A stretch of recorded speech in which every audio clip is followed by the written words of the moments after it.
सद्गुरु महाराज की जय। श्री सद्गुरु महाराज की जय। श्री रामचरितमानस सारस्वतिक प्रथम सोपान बालकांड से।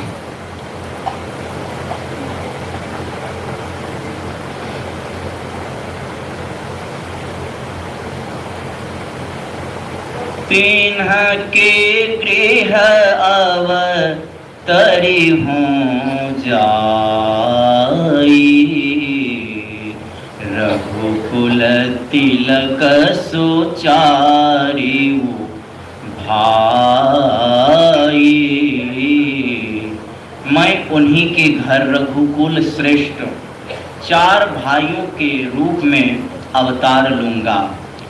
नारद बचन सत्य सब करय हों, परम शक्ति समेत अवतरी हों। नारद के सब वचनों को मैं सत्य करूंगा और अपनी श्रेष्ठ शक्ति के सहित अवतार लूंगा। हरि हऊँ सकल भूमि गरु आई, निर्भय हो देव समुदाई।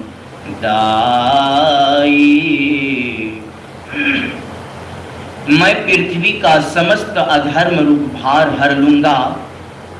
हे देवगण, आप निर्भय हो जावे। यह सब रुचिर चरित में भाखा, अब सो सुनहु जो बीचहि राखा। ये सब सुंदर चरित्र मैंने कहे, अब यह चरित्र सुनो जो कथा प्रसंग के बीच में ही छोड़ दिया गया है। गगन ब्रह्म बानी सुनि काना, तुरत फिरे सुर हृदय जुराना। आकाश से हुई ब्रह्मवाणी को सुनकर देवताओं की छाती ठंडी हुई और वहां से तुरंत फिरे। तुम नरलोक जाकर बंदर की देह धारण करो और भगवान का चरण सेवन करो। देवताओं को यह उपदेश देकर ब्रह्मा अपने लोक में चले गए। देवताओं ने धरती पर बंदरों की देह धारण की। इधर अवधपुरी में राजा दशरथ राज्य करते थे। उनको कोई पुत्र न था। उन्होंने पुत्र के लिए यज्ञ किया। राजा दशरथ को 3 प्रधान नारियां थी, रानियां थीं। बड़ी कौशल्या, दूसरी कैकेयी और तीसरी सुमित्रा।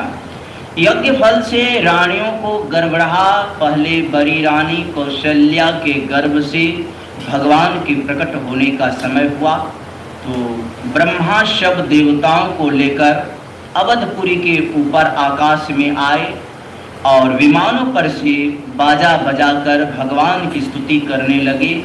इस प्रकार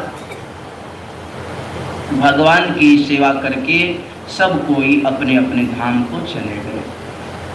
सुर समूह विनती करी, पहुँचे निज निज धाम। जग निवास प्रभु प्रगटे, अखिल लोक विश्राम। अखिल लोक विश्राम। देवता लोग विनती करके अपने अपने घर को चले गए। सब लोगों को आनंद देने वाले जगनिवास प्रभु प्रकट हो गए। शिव जी बोले, हे पार्वती, घनश्याम रूप वनमाला धारण किए, चारों हाथों में हथियार लिए खर राक्षस को मारने वाले प्रभु प्रकट हो गए। उनकी माता हर्षित हुई और दोनों हाथों को जोड़कर उनसे बोली, कह दुई कर जोरी स्तुति तोरी केहि विधि करऊं अनंता माया गुण ज्ञानातीत अमाना वेद पुराण भनंता ब्रह्मांड निकाया निर्मित माया रोम रोम प्रतिवेद कहे मम उरसो वासी सोपहासी सुनत धीर मति थिर न रहे। कौशल्या माता दोनों हाथों को जोड़कर बोली कि हे अनंत, मैं आपकी स्तुति किस तरह करूं। वेद और पुराण कहते हैं कि आप माया गुण और ज्ञान से परे और परिमाण रहित हैं। वेद कहते हैं कि आपके रोम रोम में माया से रचित असंख्य ब्रह्मांड हैं। सो आप मेरे गर्भ में रहे। यह हंसी की बात सुनकर धीर पुरुष की भी बुद्धि स्थिर नहीं रहती है। यहाँ उर्वासी का अर्थ गर्भवासी ही मानना चाहिए, हृदयवासी कहना कोई उपहास की बात नहीं। फिर माता बोली कि हे तात, यह रूप छोड़िए और बाल लीला कीजिए। भगवान माता का वचन सुन बालक रूप धरकर रोने लगे। बेप्रधेनु सुर संत हित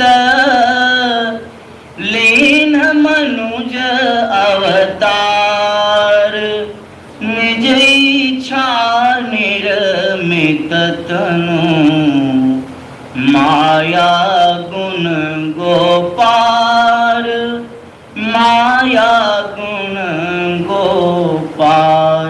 ब्राह्मण गौ देवता और संतों के कल्याण के लिए भगवान ने नर अवतार लिया।